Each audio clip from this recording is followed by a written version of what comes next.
Nah, untuk yang berikutnya sekarang dari Mbak Didi. Tadi ada pesan tidak urut, jadi kita dari ujung ke ujung dulu.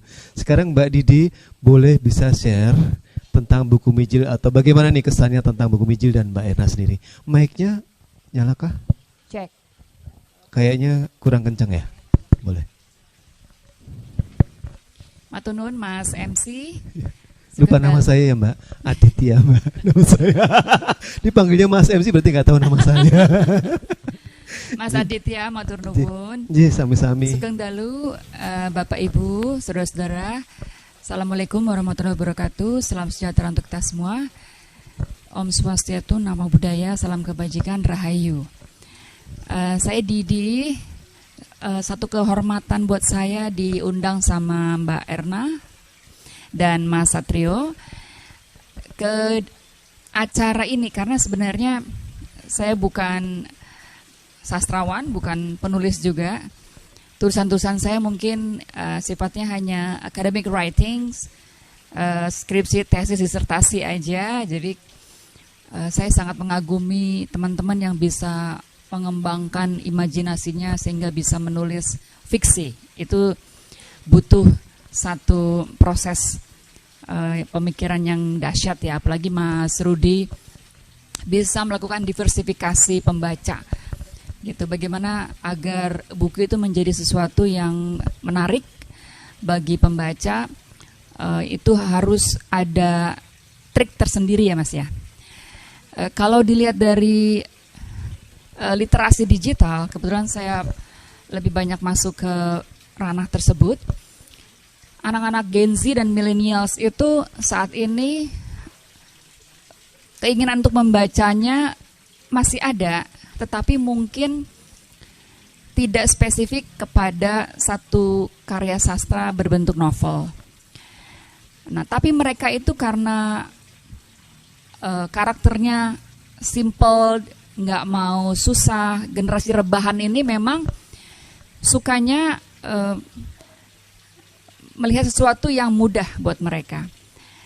Disebut iGeneration adalah karena mereka dari lahir sudah ada internet. Kalau kita dulu masih mesin ketik kelurahan ya, karena kita generasi kolonial. Nah, karena teman-teman yang Gen Z milenial ini, mereka lebih ke karakternya adalah FOMO. FOMO itu adalah fear of missing out. Jadi nggak mau ketinggalan nih. Tetangga sebelah udah baca Mijil kok aku belum ya gitu. Jadi bagaimana kita mengelaborasi minat mereka untuk membaca novel-novel yang menurut mereka itu berat gitu. Tapi setelah saya baca sih Mijil ini sebenarnya ada satu spesifikasi yang unik karena masuk ke dalam cerita sedikit misteri gitu ya, pembunuhan yang sebenarnya anak-anak Gen Z millennials itu suka. Jadi endingnya itu nggak bisa ditebak gitu. Kalau saya kan kebetulan penikmat buku-buku penulis-penulis lokal gitu ya. Jadi seperti yang disebutkan tadi karyanya Hilman itu zaman kita SMP mungkin ya Mbak ya. Dan penghormatan buat almarhum Mas Hilman yang sudah berpulang juga.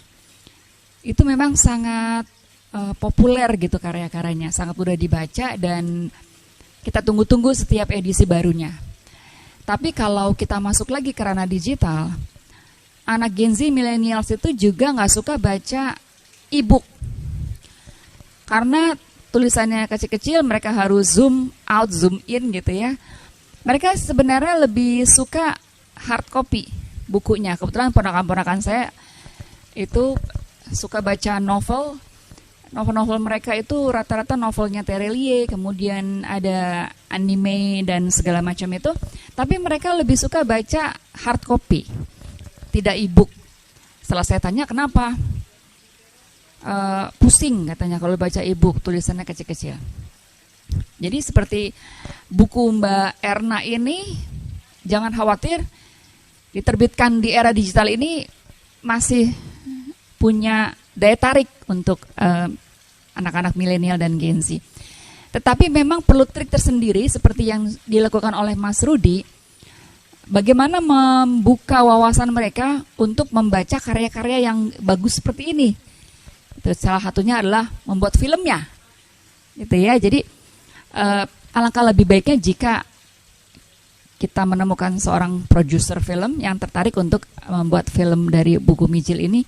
Luar biasa sekali. Mudah-mudahan nggak lama lagi ya Mbak Erna. Amin.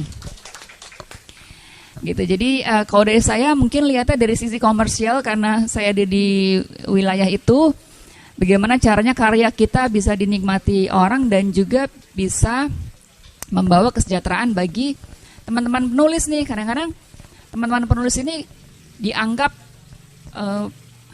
masa depannya. Jadi misalnya kalau kita punya pacar penulis gitu ya, pasti orang tua kita akan tanya, nanti kamu mau dikasih makan apa gitu.